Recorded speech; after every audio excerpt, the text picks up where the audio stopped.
डोणगावमध्ये भर दिवसा 2 ठिकाणी घरफोडी, तिसरा प्रयत्न फसला, दागिने व रोख लंपास।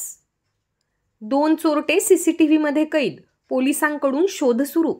अलीकडच्या काळामध्ये बुलढाणा जिल्ह्यात चोरी घरफोडीच्या घटनांमध्ये वाढ होताना दिसते। आता तर चोरट्यांच्या हिमती वाढल्यामुळे भर दिवसा घरफोडी झाल्याची घटना मेहकर तालुक्याच्या डोणगाव येथे घडली आहे। सकाळी 10 ते 11 वाजण्याच्या सुमारास चोरट्यांनी 2 घरांमध्ये चोरी करत सोने चांदीचे दागिने व रोख रक्कम लंपास केली आहे। तर तिसऱ्या घरामध्ये काही व्यक्ती असल्यामुळे त्यांचा तिसरा प्रयत्न फसला।